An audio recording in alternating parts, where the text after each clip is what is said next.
It was going. This has been recording the whole time. Yeah.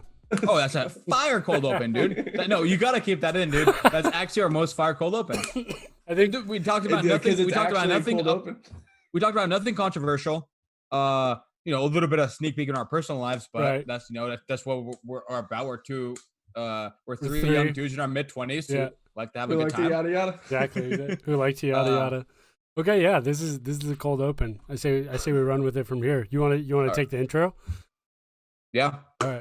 I'm Alex Caravan, co-swag manager of baseball analytics. Yeah. And the reason the swag's in there is because our CEO wanted us to be more descriptive in our titles. Shout out to Mike Rathwell.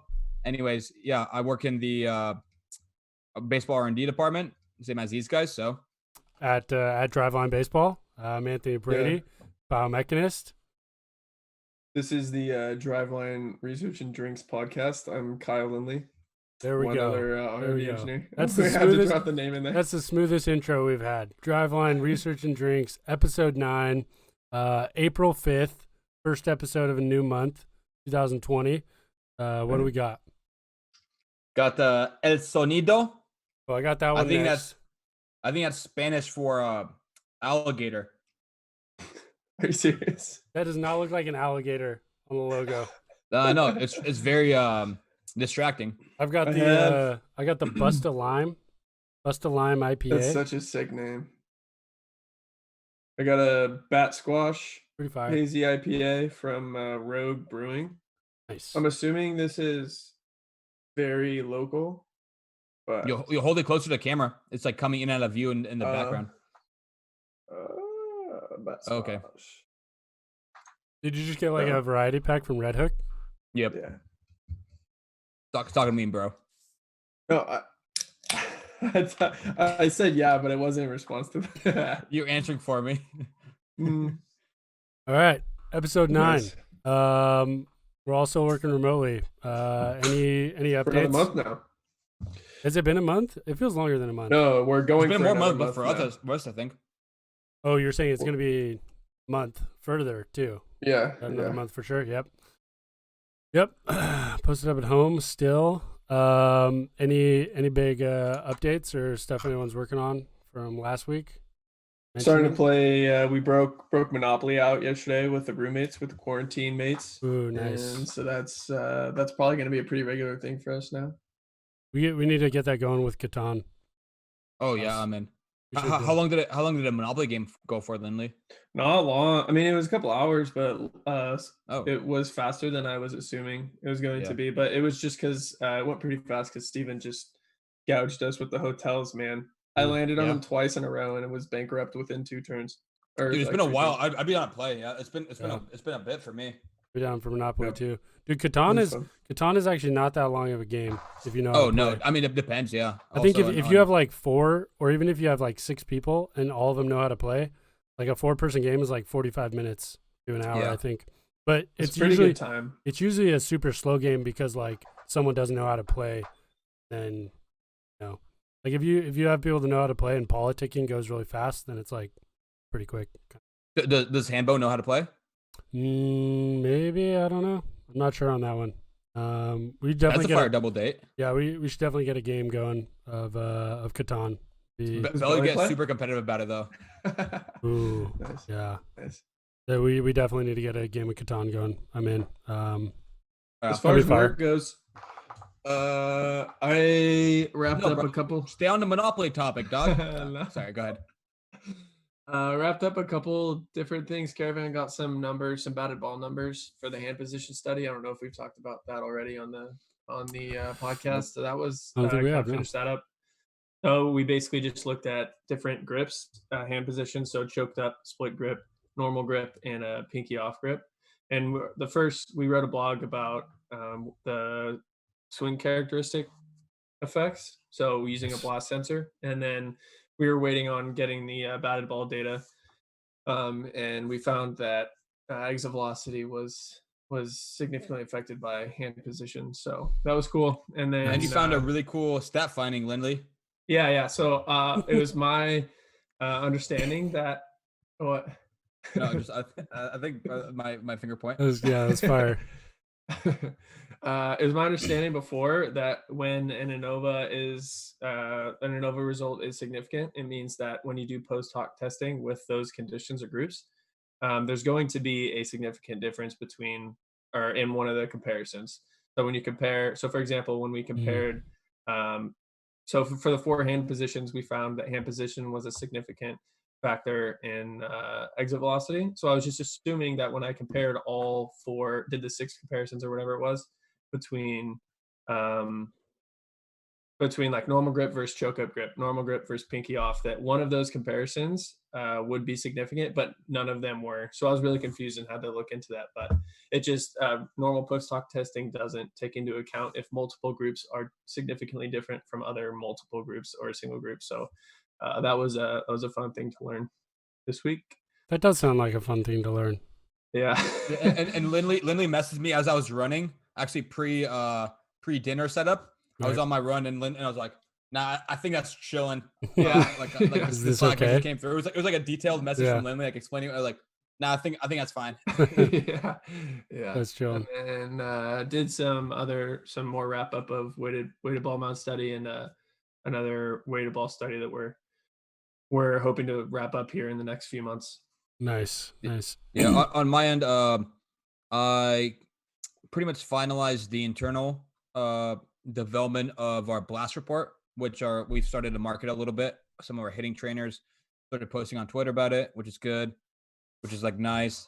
So finished kind of that up. Wrapped up a couple things of Lindley, as he alluded to. Also improved, which I'm sure people will be pumped to know since it's been one of our more popular blog series. Improved our blast hit tracks pairing data set. We're up to around 25K now. Dan O'Coin did some internal results in house, and we might like update our old blogs with some new data. So that's pretty fire. And then on the weighted ball mound stuff that Lindley alluded to, got a new segment coming later this episode. I will take you through exactly what I did. Yes, that's fire.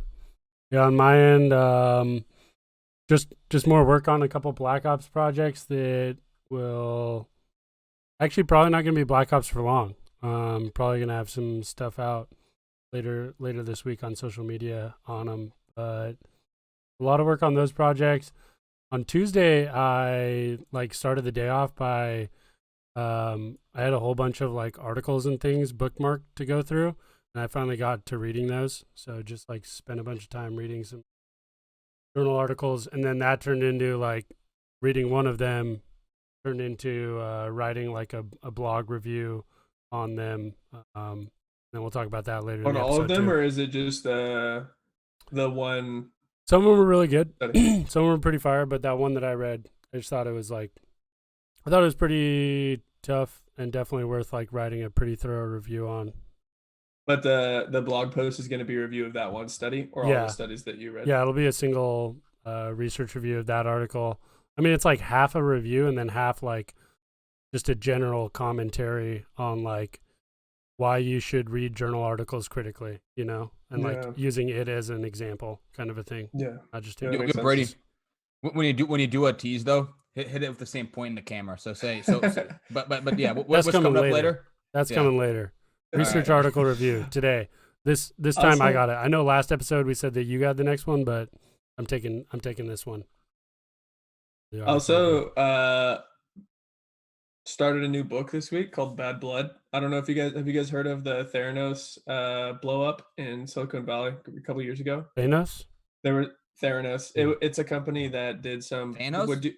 Dude, that's a movie, man. It didn't actually happen, dude. Yeah, dude. Are you serious, dude? Did you think Avengers was a documentary, dude? Yeah, man. Come on. Did you really think the Avengers was a documentary? The baseball research podcast. They're from the Bay, right? Yeah. Marvel Cinematic Universe podcast. Come on, man. No, it's Theranos is a company that was doing blood testing so that you could basically the purpose of it would be to test patients' effect or response to certain drugs so that you can better tune their drug response by changing the dosage. Right. And it was really fraudulent. Like a lot of all the investors that they pitched to and everything, they were using fraudulent data or fake data or no data at all. It was just like a simulation, or it was just a recorded result or whatever. Ooh. And they were just getting millions and millions of dollars of funding. And she's the CEO is just in a lot of trouble now. I don't know what the status is of her like trial or whatever. But yeah, I'm excited to get through that. It's been something that I actually ordered a year ago, and I just got it in the mail a couple weeks ago. So that's fire. And a non-recurring segment, Lindley's book review. That will not be a recurring segment. But it could be. It's a good book. It could be. I think it's cool. Yeah, maybe we'll haggle off screen. Yeah. I'm not opposed to it. I still think it's about Thanos, though. I'm not convinced yet. Yeah. Yeah, I mean, one of the things we were kind of talking about before also was, no baseball, more people have more time on their hands, and potentially that could be both a good thing and a bad thing. More content coming out, more creative opportunities. We're seeing the dark side of it now. Yeah, the other side of the sword. I mean, or at least we're talking about the dark side of it, like right now. So I guess like one of the things, and Lindley, I'm down for you to intro it since you're the one that first noticed it. I mean, not that it's like a super subtle thing, but yeah, we can another recurring segment. Sorry. Talking about like kind of stuff that's out there on social media or any sort of like internet forum that we think is easily like either kind of misconstrued or just straight up false, or it's like the social media mythbusters of baseball player development. That's what we could be. So set the scene, Lindley. So a couple, I think Ochart and Dan have responded to it already, but there was somebody who put out a graphic that showed the top 10 hitters in WAR in their rankings on average exit velocity and average launch angle. And the numbers were just, they weren't super high on, like they weren't leading the league in average exit velocity and average launch angle. And which is super misleading to somebody who doesn't really like read into it much, because then you might like look at that and think, okay, well, Mike Trout is 50th in average exit velocity or whatever. Oh, let me share the screen real quick. Get kind of on the spot. Nice. Keep talking, Lindley. We got. Hey, there it is. If I look at that and I'm not really don't look into it more or think more about it, so Trout, for example, is second in average launch angle rank, which I don't actually I'm not like sure if that's just better is good, so has the second highest launch angle, or if it's like closest to a sweet spot. But it also has him 50th in exit velocity, which like would lead you to believe that if Trout doesn't, or if he's 50th in exit velocity, then maybe it doesn't actually matter as much as some people say. So it's just like, I thought Caravan, I thought you could probably put, since you like do a lot of these like sabermetric research and stuff and controlling for different variables and controlling for different things in these big data sets, like what are some ways that you can kind of look at this data differently without just looking at straight averages? And what are some of the things that could like affect this to make it more misleading than it could be? So first off, I was going to say, I don't know if we should spend or need to spend even too much time on it, because Driveline Squad kind of came in hot in the comments. And I think there's like, even just going to this tweet and reading through it, regardless of what side you're on, I think just reading through a bunch of the stuff can be like super helpful and informative. And like I said, there's both sides here. I think these are a lot of good replies. I'll cover a few basic points. First off, I think most people that thought we were playing with fire a little bit there too much, huh? we remember the last time I shared my screen for too long. Yeah, I have to be careful when Caravan shares the screen. It goes off the cuff too quickly. Yeah, but anyways, so one of the things that I think is fairly obvious to most people is what makes a successful batted ball isn't just the EV or just the LA, but rather the combination. Right. So I think like there's like graphics out there showing like the sweet spot of launch angle, and it depends on what type of hitter, but say like usually around like 20 to 25 LA, like that's where you want to maximize your EV. In fact, if you have too much of a high launch angle and your EV is above average, that'll be like a fly out to center field, as opposed to if your EV was actually lower, it might even be a bloop single. All that stuff I think is like pretty specific baseball nuance, but even more, first off, even more basic. Yeah. A basic way of looking at this is we don't even know, or it might not even be obvious to most people, what the distribution of these metrics are, EV and LA. For example, one thing I think almost nobody talks about is the distribution of exit velocity. It's left skewed. The median is always higher than, or not always, but the median typically tends to be higher than the mean because there's gonna be a lot of low numbers that pull it down. Like say someone's average EV is 95. Yeah. You know, they might have a couple 110s in in there, but they're also going to have a bunch of like 40, like they'll have a couple 40s, 50s, just like, you know, miss hits or whatever that just bring the average way down. That makes sense. It's left skewed. It's not even a normal distribution. Average LA, again, like not necessarily normal distribution. And also the variance is so wide that it doesn't even matter as much what the average is as opposed to the median, or even better, like a proportion of LA's in a certain spot. And just all the stuff that this graphic's not telling us. Is that because you know, Trout doesn't swing at like, you know, bad balls to swing at that other people would, and they'd hit it hard straight into an out, and that brings up their EV, like a ton of stuff. So I think just like in general, like very collectively, knowing like the actual stats and what matters about the stats, being able to look at a graphic and ask yourself like what it's not telling you, and we even addressed the main point of this was the fact that this guy seems to insinuate that developing players shouldn't chase bat speed and launch angle. First off, but also he doesn't even, like, the thing that I saw was just like equating bat speed and exit velocity. You know, like it was the top exit velocity ranks. Not that, he says stop chasing bat speed, and then he shows like exit velocity. You know, like it's about more than just the bat speed. Or you can't just look at like exit velocity alone, kind of. Yeah. I mean, like I said, there's, and I think there's like a lot of good material even in the comment threads of all this stuff.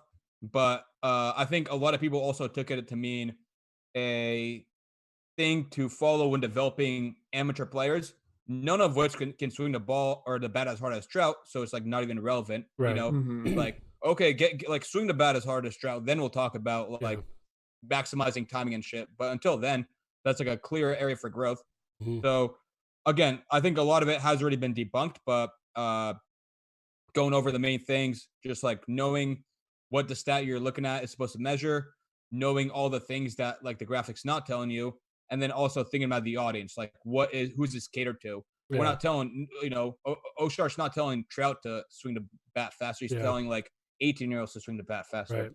That's a good point. I didn't think about the validity thing there, or the I didn't even catch the bat speed thing. I remember reading don't chase bat speed. That was the first thing I saw, because he said stop chasing bat speed, and then like it'd be more interesting to see like what are the top 10 average bat speeds, you know, but like we don't even have that kind of like metric. You know, bat speed and EV are pretty heavily correlated. But yeah, I mean that's like, if anything, that'd be a much more convincing graphic of telling me people that do swing the bat much faster than their like EV would indicate, you know. That's an interesting conversation. Like why those people aren't producing higher EVs. Or I would also just expect to, like, because average EV is going to be so much different than average bat speed, right? Like comparatively, because there's so much to do with like bat to ball contact, like quality. Bat speed on all swings. Like if you're going to look at average bat speed, you just have an idea of like, oh, this guy, even if he mishits it or misses the ball, he swings the bat really hard. And maybe if like in that case, then it's a bad look. That was my initial first glance at it. That's really good. Any other thoughts? No, I mean I'm ready to move on to our second recurring segment of the episode. Let's recurring segment. Way to ball code, dude. Let's see those stats. What are we getting into now? Okay, so we've kind of mentioned the weighted ball mound study a little bit. Lindley, if you're down to usher in a quick like 20-second intro on what exactly we're looking for, and then I will share my screen again. Keep your fingers crossed for any close out of censorship. All your tabs right now. Okay, that's not okay. We're looking for effects in biomechanical like metrics, and ball velocity, relationships between ball weight and changes in those metrics. So. And we actually have so Brady, what time is it right now on the podcast? So we can reference people if they want to go check out this part on YouTube. We should be 20 minutes into the podcast. Okay. And 20 minutes in. So right now, Caravan, for everyone listening, Caravan screen sharing Jupyter Notebook where he's got kind of like all the weighted ball mound velo data up, and I'm just going to like walk through some of the analysis. If you want to, for those who aren't familiar, Jupyter Notebook is a text editor for Python. Yep. And first off, poor practices. I mean, I just opened this doc. I'll give it a title. I'll say make sure R&D. to put a space in there. I'm not putting no spaces, bro. You know why. Anyways, so this is only the quick exciting thing about this is it's a fairly simple analysis, and we'll only take a couple lines of code.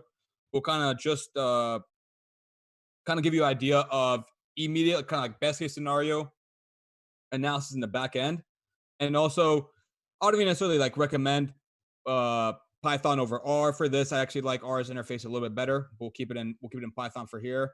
And this isn't like, so, I'm not going to go through all the intricacies of Python. I'll just type in a couple lines and we'll go from there. So we loaded in a data frame, and this is a data frame. And by data frame, I mean a CSV full of the data. What's in the data frame? But let's check it out. So one of the first things I like to do is look at the columns, and also look at the details of the columns, which is a handy df.info. And we see here that most of the numbers are float numbers, and ball is an object, which means string in this case. We'll take a sneak peek at the data frame. So this is good. Lindley anonymized the subject, so everyone's numbers instead of names. Ball here is the groups, and this is actually for part of the weighted ball mound that we aren't going to publish, which is why we're doing it here on an episode. This is for looking at modus metrics for plyo balls. So if I was curious, I just kind of wanted to see what exact groups do we have. Run the unique function. Okay, baseball. We have baseball, blue plyo ball, gray plyo ball, green, red, and yellow. Looks like Lindley didn't have the courage to throw in black balls in there. That's fine. We'll address that later in the bloopers. Anyways, so so quickly running through, we've kind of talked about this a little bit before. First thing we really want to do is look at ANOVA, because there's multiple groups here, and I want to see if there is a difference that results from any one metric. In this case, there's only a couple metrics, so we'll just run through all of them. And here, what I'm doing is I'm using Python's ANOVA repeated measures, since subjects have the actual subjects have took multiple blue ball throws, gray ball throws, so forth. And in those like repeated measures, we want to look at the ball column to see if there's a difference because of that. And we're going to use the mean as the metric we really want to see. Here we'll just kind of, I'm just typing in print ANOVA 4 and then name of the column to kind of just like have a nicer output when we look at everything. And this should just print out our results. So let's go from there. Okay. So looking like out of these four metrics, if we use a 0.05 alpha for significance, looks like 3 of the 4 metrics are very significant, with the exception being shoulder rotation. Not too surprised, given the wide variety in plyo balls and baseballs. So in that case, we won't run it here for everything, but in that case, we want to bring in the Tukey, or if you want to be a little bit more edgy, you can call it the turkey test. So this is another built-in Python function, and if you have any experience with Python, you'll know when I loaded these modules, I also imported all these functions. So Python, and a lot of programming language will do that. They'll kind of do the work for you. They'll construct the functions. So you don't have to actually go through all the nitty-gritty math. So we'll just do arm speed. We'll look here. First input is kind of the Y variable, in this case arm speed, because we want to see how it's affected by the different ball. And we'll run the multi-comparison test, and then These are. I literally almost typed in. You almost typed yeah. I turkey. forgot I was screen sharing, so like you guys can actually almost see. typed Yeah. turkey. And then I'm gonna get For an those error for listening, turkey, and I won't be able Caravan to figure out almost what it typed is. turkey. A turkey error. Yeah. Okay. And this should tell us.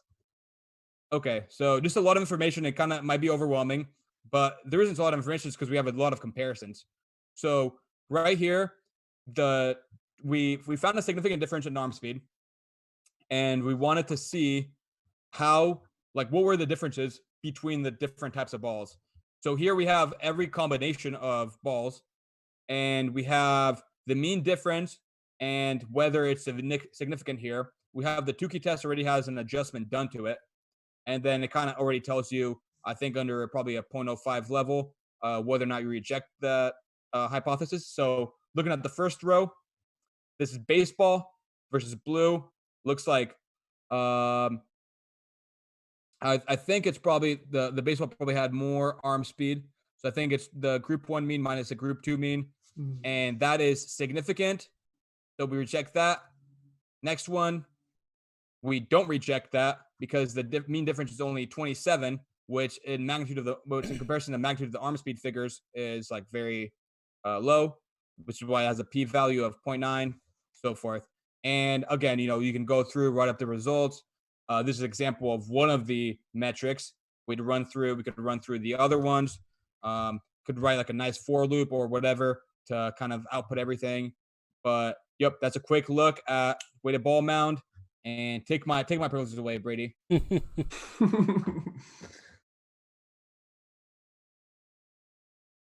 you're safe. You're in the clear. You're in the clear. So that was only on the Modus data, right? That was Modus data for plyo balls. It wasn't Modus data. It was motion capture data from our lab, but the 4 metrics that are closest, more closely comparable to Modus. Oh, So, but it didn't have the forearm angular velocity or the forearm arm slot. It's like all anatomical stuff. So arm speed is the 3 dimensions of shoulder. okay. Elbow So flexion, elbow extension. you created metrics in the pipeline to map not closely for to this Modus? one. Okay. No, not for this one. It's just like a combination of the anatomical terms to get closer Gotcha. to Modus metrics, just for like for kind of internal investigations To start to get an idea where we can map over with balls and stuff. Yeah, exactly. Okay, that makes sense. I was a little confused at first because I was like, that doesn't seem like weighted ball mound stuff at all, especially because it was plyo balls. Yeah, weighted balls, dude. Yeah, what do you got on it? It's nice because the weighted ball data I think was a little bit it wasn't as clean, so I had to rerun a few of the subjects and everything, but since I had that whole scaffolding set up Nice. to like put all those metrics together, when Gretchen was done with that, I was able to just put them all together real quick for Caravan. So it was tight. Yeah. Actually, since like taking the time and reading through those articles last week, and then getting into this like research review, I'm so much more in. This is the highest I've been on R in a while. Like in terms of like, we really need to be doing more research. Just because there's a lot of... I thought you were talking about R, the programming language. Yeah, me too at first. Just after I did Python? No. Be a little bit respectful, dude. Definitely not the programming language. No, just like research in general. And like how, yes, although it is like time consuming and stuff, there's just like, there's not enough out there. And the stuff that is like, there needs to be so much more. Just like even smaller things, I think we're in a pretty cool position right now, though, because we have a bunch of backlog data that we have. Like, it just needs to be processed, but it's like pretty ready to be worked with. Yeah, like, we just like need more just like data. Fundamental stuff. Like the batted ball data on hand position that I got to 4 months later, and it took me like only like 45 minutes. Yeah, I was actually referring more to Rapsodo and mound position. Yeah, that'll be good. But I still even think there's like just like some more general fundamental, like as much as it would suck, more 6-week-esque style studies would be really valuable, because there's still not enough, like, I mean, based on the article that I was looking at, still there's not enough out there for other people to think that like is training with weighted balls safe, kind of a thing, you know? And You guys, like well, controlled could trials and we things like that. could we put some of the data used for buckets into a publication?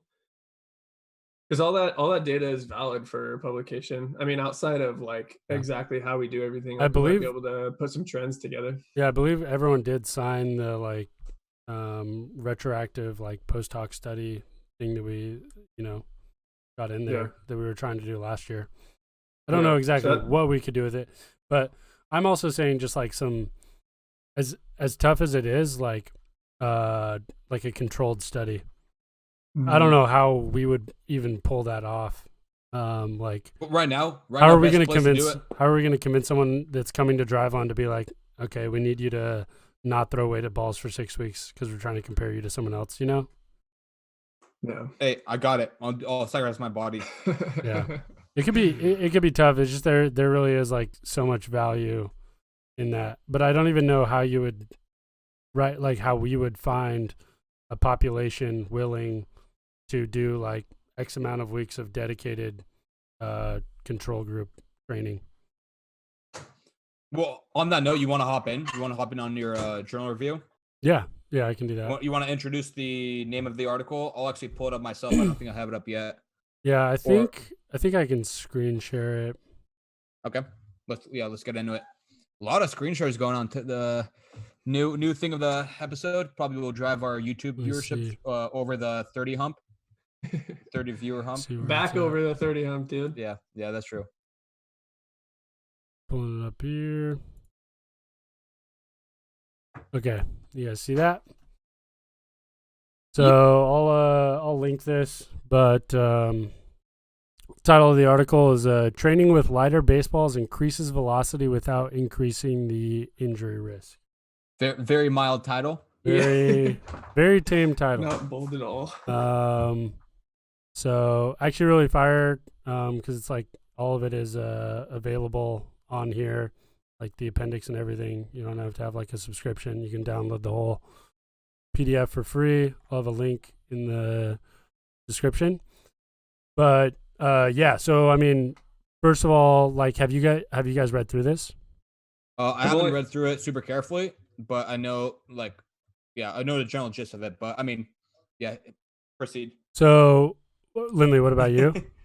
I read through it briefly, but Okay. I didn't really get too much in the nitty gritty. I remember there was something that made me just kind of like move on, especially since you said you were gonna be diving into it. But Yeah, so I mean, I saw the title, "Training with lighter baseballs increases velocity without increasing the injury risk," and I was like, "Oh, you know, that's a claim. That's a very bold claim. Definitely want to like bookmark that and scope it for later." The abstract and everything is pretty good. It's pretty topical. Like covers it well, but it doesn't take long to see that they're like this warrants a lot more reading. I had some gripes with it. Basically, they just wanted to investigate training with lighter baseballs and its effects on velocity and injury risk. It was a 15-week program where they had 44 pitchers from 10 to 17 years old throwing in this program, and they used like lighter baseballs. And one of the things that they did best, which I think is really, really good, is they have these 6 appendices where they outline every single workout that all these people did, and they go into pretty like they're pretty exhaustive in it, you know, like they mention each thing they do. Each appendix is going to describe what kind of drills were done. Like if you come down here, I think like appendix 5 or 6, it describes like, you know, the directions that were given to the players for the light medicine ball routine, the heavy medicine ball routine, all this stuff. So with that, yeah, I didn't see any of the appendix. yeah, it was pretty good. But there were also some things in there that were like a little interesting. I mean, first of all, I think that's a really intense title.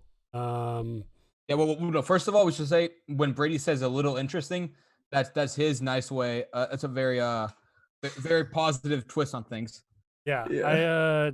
I think like in general, going with a title like that,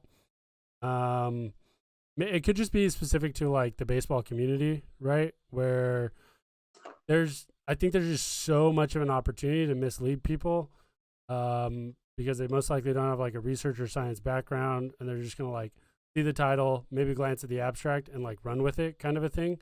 And like titles along the lines of like, you know, the effects of lighter ball training on velocity and injury risk push people to read more in general. And also, if you're going to have a title like that with a claim as strong as like training with lighter baseballs increases velocity with like no injury risk, like the methodology better, like, you know, Be on point. like drastic, like scientifically prove that kind of a claim, you know, like you should feel very confident in it. And I actually don't, I'm not confident in what they said. I'll go back to sharing actually the study. First primary contention that I had while reading this, within their methodology, there's no control group. So there were 44 participants, and all of them were included, or a few of them were removed later, but of the 44 participants, all of them did the same exact velocity program.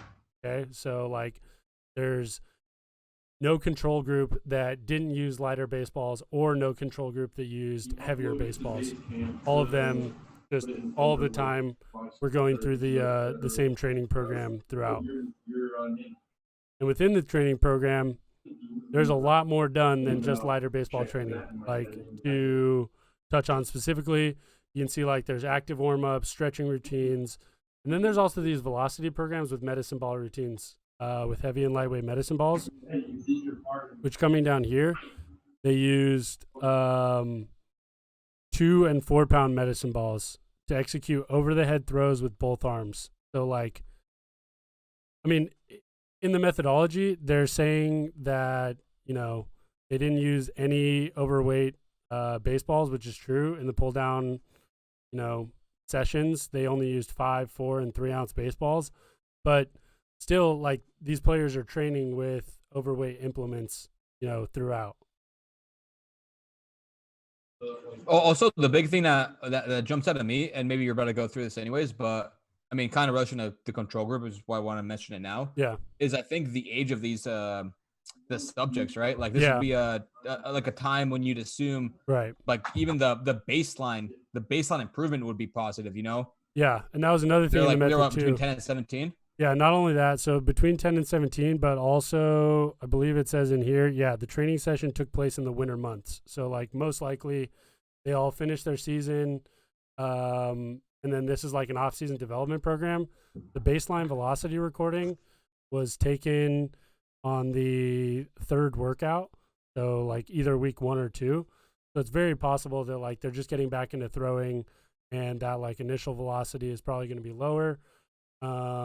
And then, yeah, I mean, it's just, you're talking about 13, 14, 15 weeks of general like aging and training. That's almost like 4 months of just like getting older, you know, like as a, I mean, on the younger side, if the average age I think was 14, as a 14-year-old, 4 months of just like growing up, is probably going to do a lot for like general strength, general coordination, you know, development and throwing and those kind of things. Did these guys, was there a strength program prescribed as well, or is this only the throwing program? So I believe as far as like documented strength program, the most you're going to get is like the description of these active warm-ups, stretching routines, and then velocity program medicine ball routines. So okay, beyond that, I don't kind think of they in covered, between. but Yeah. that's probably like stuff that, you know, you would just hope that like randomization took care of.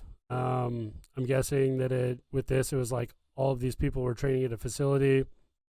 They mentioned that the training program was like outlined by, this guy, TRA, who was a former professional TRX, baseball pitcher.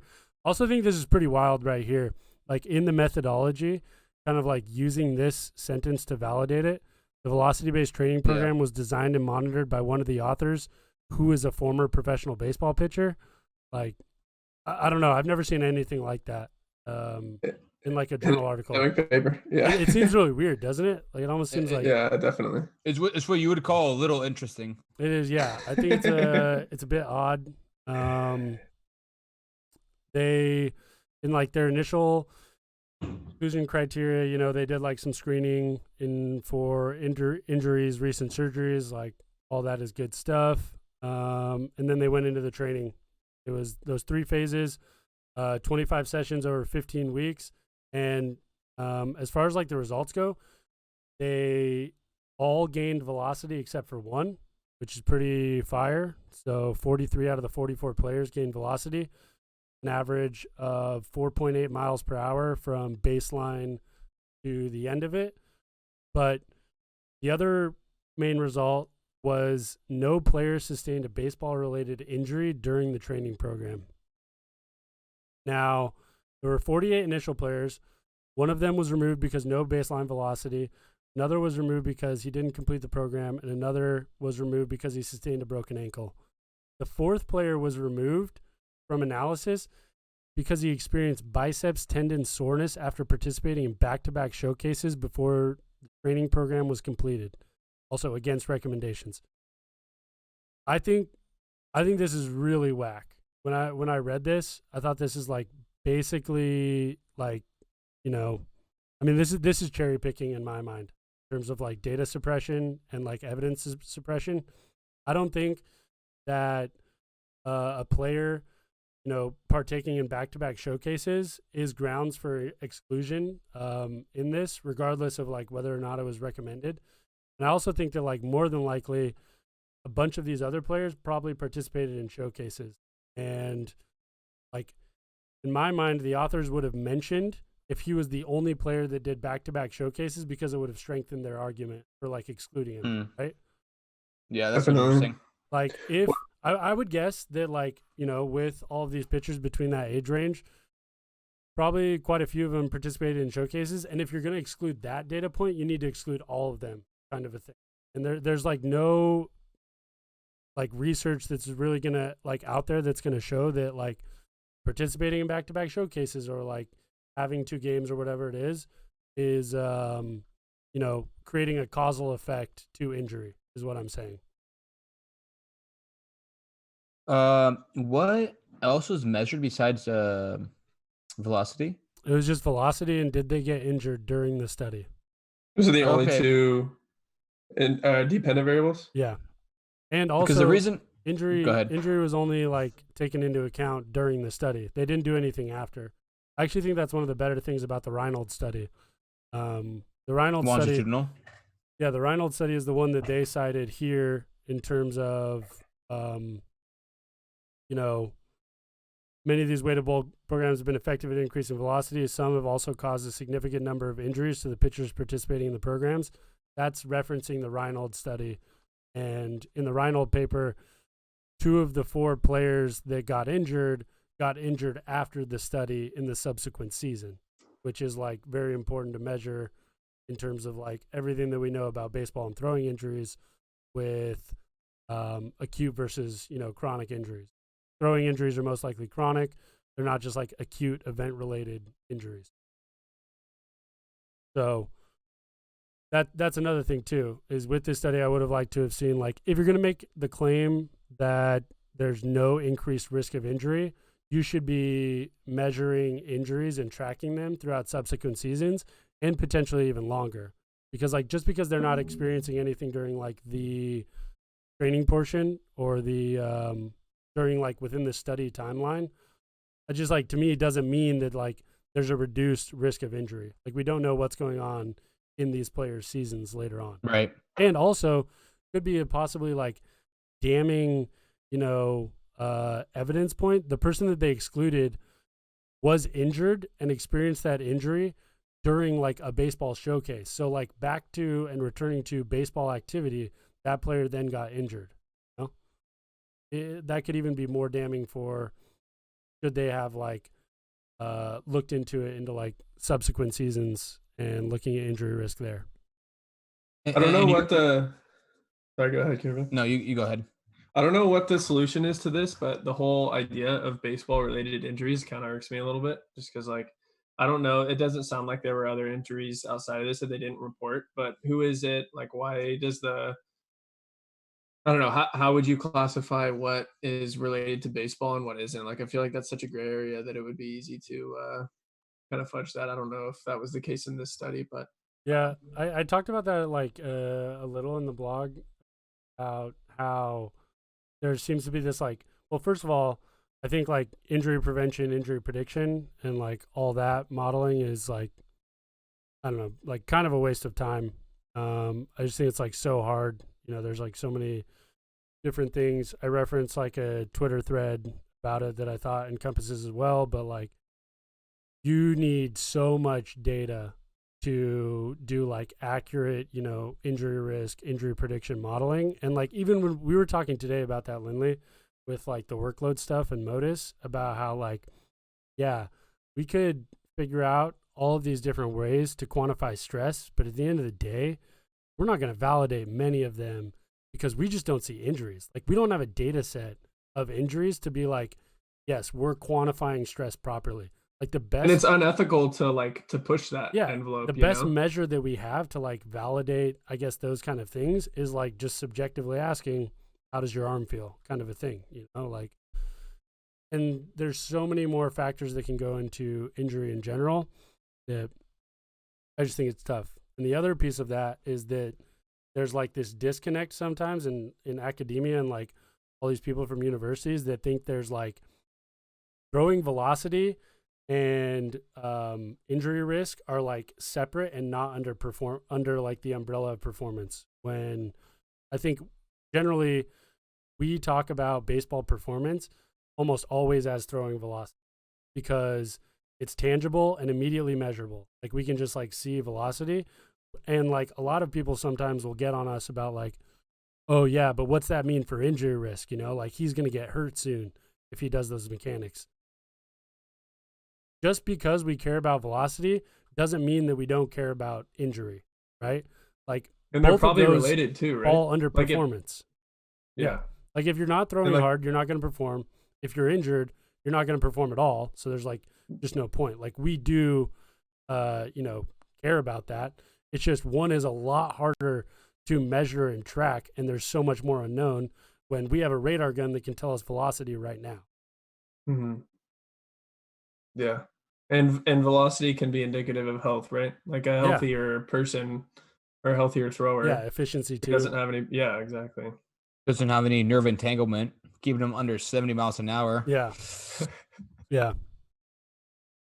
Caravan, what were you gonna say about the article? Oh no, I was just gonna. I was gonna point out. Well, first, like our viewpoints on it were being like fairly critical, and we don't even necessarily disagree with the actual like their idea, right? Because I think we all like at our core probably believe like yes, lighter baseballs can be used to increase velocity, and we don't know if it's like more, you know, more impactful on injury than not using it, right? We're not like this article on its surface almost feels like it like you know, helps the overall idea we're trying to like push forward. And I was just gonna point out like it isn't about that. Like we're all devoted enough to the scientific method and trying to push out like any, you know, things that we don't think are valid or verifiable or like reproducible. It's not about like the disagreeing with the message. It's about like disagreeing with the way like things were structured and presented and like, you know, formatted. Exactly. Like we sell like underload plyos and lighter baseballs in our shop. Like we use those in training. And if someone from R&D conducted a study like this and put out a paper with this title and this message, like I would be pissed about it, you know, even though it is like literally selling and promoting a product and a training method that we use.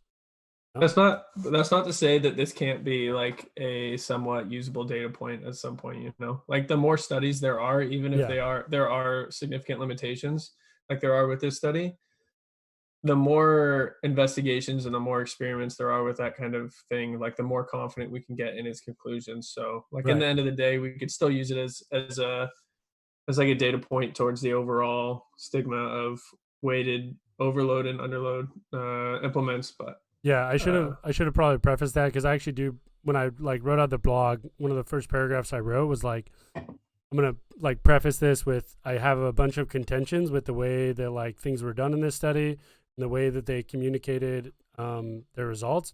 But in general, the work that they did for this is like really, really good. Like a 15-week study with 40 plus participants, and like, you know, that, I mean, that's just like not easy. And the work that they like put into doing it, and like the methodology and how well they documented like everything. I mean, the only reason that I can have as many contentions that I have is because they did do a good Laid it job all with the out. research, Yeah. right? And Yeah. like that stuff should most definitely be encouraged. But that also doesn't mean that the methodology is like safe from critiques. You know, like I can still have my critiques of the way that the research was done. And also my biggest problem is the way it was, the like the message is being you know, written, sent out. Because I think I guess I got frustrated with it because I could totally see just like so many of my past coaches seeing the title of this article and like the abstract and being like, lighter baseballs are the answer. But like, what are we doing? You know, this is like, there's no injury risk. Everyone gained 5 miles an hour, but we did it. You know, but clearly, with all of the other things that like went on in this study, it's just a lot more nuanced than that. And in general, it's just a good example of like why you should read research critically and really get to the bottom of everything to kind of like formulate your own opinions on it. Really get as much knowledge as you can. And when's the blog? When do you think the blog's coming out? Hopefully in the next couple of days. Because this article actually, like, it came out like a week and a half ago. It was very, very recent. So I'd like to get the blog out while it's still like pretty topical. Yeah, hopefully soon. what do you think in training studies like this, where it's a longitudinal design, they're tracking changes over time, even if it's only a couple different measurements? Yeah. Where do you put a study like that with that type of design? Where do you align that with more acute studies like what we're doing with weighted balls? Like if we're looking at weighted ball efficacy and safety, Yeah. like are we gonna want to look more at acute effects, like how does elbow varus moment change? How does shoulder internal rotation velocity change when you throw a different weighted implement? Yeah. Versus like, okay, I use these over time and these are the results that I got. Like, where do you find that? Like, how do you use each of those types of research? Yeah. For like, if you were to make a final conclusion about it? I think as far as if you're going to make a claim or have a title that is, you know, training with lighter baseballs or training with X increases velocity, the only way I would feel comfortable with a claim like that is a like longitudinal controlled study, right? And because and now again, that's a big gripe with this is like, how do we know that it wasn't just aging, it wasn't the lighter medicine ball routine, the heavy medicine ball routine, all these other things that could have been contributing? Like, also these athletes just did like long toss 2 to 3 times a week and pull downs twice a week, right? It could have just been that, you know, there's no telling if it was the lighter baseballs. You know, it could have just been playing catch for 15 weeks with a 5-ounce ball. And then they also did this thing, you know? So, yeah, I think no control group is is the biggest by far one. Yeah, if you could have just taken like split the group in half, and well, actually in the limitations they mentioned that they didn't feel comfortable or they didn't think it was safe to have a control group using weighted baseballs. I don't even think you need to go that far. Just have a control group that doesn't use the lighter balls. Yeah. And so that's another like 100%. That's another interesting point where it's like, what are, you know, I mean, what are you kind of like pushing here almost? It just seems interesting, right? And that's all from Anthony Interesting Brady. It just seems interesting. I don't know. I just raised my eyebrows were up a lot. That's all I'm saying. But yeah, so in my opinion, to answer your question, it'd just be like a controlled study. As far as acute versus chronic effects, I don't know, man. Because acute studies, you're working off the assumption that like stress measures stress, right? Like that Varus torque is a good measure or prediction of like what the body's experiencing in terms of stress, kind of a thing. Because we just don't know that. Because like, do we have the numbers that take like Varus torque and show that like all these pitchers that have high amounts of it get injured? I don't think so. I don't think like we have that data. So with the acute stuff, you're like operating under that assumption. And then if you want to do it longitudinally and look at like chronic injuries, you're just introducing so many more opportunities for like variables, like, I mean, we've like said that before, that a pitcher could stub his toe on Tuesday and that could drastically affect his mechanics on Wednesday. And then, that could like cause larger, problems and issues like up the chain later. So. And the answer is probably like in between, right? Like a chronic study overall, but then like a training study overall, but then mixing in what we know from acute effects as well. I think the best. Well, we should also mention that like this is strictly in regards to injury, right? Because in velocity, I don't think it matters. Or I guess in velocity, it's probably looking at longitudinal. I don't think there's going to be an acute trick or like implement out there to just like gain velocity. Not that I can think of, at least. The velocity, I think it's pretty trustworthy. But for injury, I just don't think you're going to have like the data or the numbers to kind of like, I don't know, investigate that or help your case. I think the best possible chance to do it is going to be with like track and modus integrations and everything. And looking at track with a Q. Yeah, TRAQ. I think that's going to be the only time we're going to have like a big enough data set for something like that, because you kind of have to stop looking at like it's just like you can't really look at the larger, really intense injuries that like require surgery and stuff. Like one thing that we could do with like the green elbow stuff, right, is looking at like when guys get put into like deloads or have to be in a deficit or have like minor throwing ailments that cause them to like adjust their programming. Stuff like that is helpful, but even then, that's not really monitoring like the large scale like UCL blowouts or like torn labrums. You can't really. I don't know. I mean, what do you guys think? I agree with largely everything you just said. That's a good point. That's a good point. I agree with that. I just think the answer is somewhere in between, like overall, like a bunch of acute investigations mixed in with use those to develop a hypothesis for a longitudinal training type study. Yeah. And then use that, use that to confirm whatever you're making. But again, the problem with injuries is that like to determine a true causal effect of something, you need a positive and a negative result. So if you need a positive result, then you're forcing injuries, and that's just like you can't do that. And there's so many opportunities for false positives, right? Like you just like the dude just got really sick, and then something happened, or so many opportunities. Yeah. The biggest thing is like almost building out some sort of system that's not that's not like binary, but rather continuous, like velocity. Whereas like injuries, like, oh, was he injured 1? Was he not injured 0?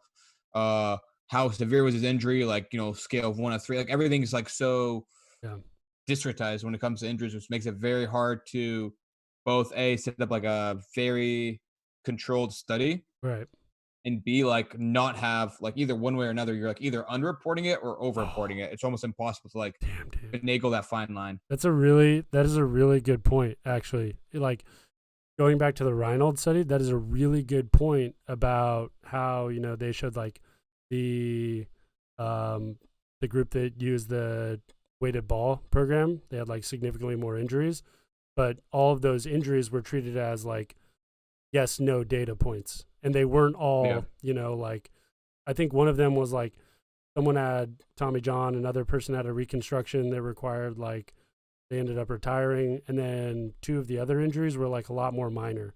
Like they weren't like 8 to 12 month rehabs or like on that level kind of a thing. And so treating those as all as just like one yes, no data point is very different. And you don't even know. And the people that claimed like, no, I didn't get injured, were they feeling hurt throughout kind of a thing? Yeah. I mean, I know. Yeah. And in gym, we have like, I mean, we're not running this as a study, but we have a tracking system where we have Terry, our physical therapist, like put people, we try to dissertize on whether it's an elbow, shoulder, or other injury. How, like, is it a mild to moderate, or is it like a shutdown type injury? Yeah. And then we track like the number of days. And I think that system is like a lot better than most things out there. And it still has plenty of limitations. Speaking as someone who pulls the numbers all the time and looks at it and stuff, I'm like very, very hesitant to like lump any sort of strong analysis away from it. So I think and then Lindley and I were talking about this a bit today, and before we end this, I want to ask you this, Caravan, because like we were talking about Blue. Oh, sorry, go ahead. Yeah, that's a good answer. The blue ball. Holy shit. All right. Do you remember when we were talking about area under the curve stuff for the joint kinetics? Instead of like, what if we didn't report it as like a peak Varus torque and we started looking at like area under the curve, Yeah. Or even like we were throwing out like set it as a percentage threshold, measure area under the curve above that kind of thing, or maybe treat it as like weighting it differently at each point under the curve. But like, say we do something like that, I mean, how do we even validate the success of that without that like injury data, Without the injury data? Right. I mean, if like people aren't getting hurt, like we're honestly just like tossing around ideas for how to quantify stress based on other fields, other research. And then as far as like validating it as to like, I mean, everyone wants to get to a point where it's like, we feel confident that because of this number, you will not tear your UCL, or like saying anything along those lines. Literally, when we were on the road, every athlete meeting, that's what like the parents always ask, right? Is like, oh, is that bad for injury? Like, is he going to get hurt? It's like, we don't have a number for that. And like, we could try as hard as we can to formulate that one, but how are we going to know or like validate it? Yeah. It requires assumptions on other metrics, like whether him falling X amount of miles per hour under his normal velo means he's hurt, or his range of motion is all of a sudden restricted in this area. That means he's hurt. But even then, we're still like obviously guessing stuff. And it's gonna be so hard. And then on next episode, we will give you the answer to that. We will give you exactly how to define one singular granular number of injury risk. We'll have it figured out by then. We'll have it all sorted. That's good. You got anything, Lindley? Nope. This is your chance. To throw something in. Yeah, and that's why you don't follow him on Twitter, ladies and gentlemen. He's got nothing. Man's got nothing, dude. I'm gonna break 900, dude. Probably break it, dude. I want to get close before I steal that victory. Before I steal that victory from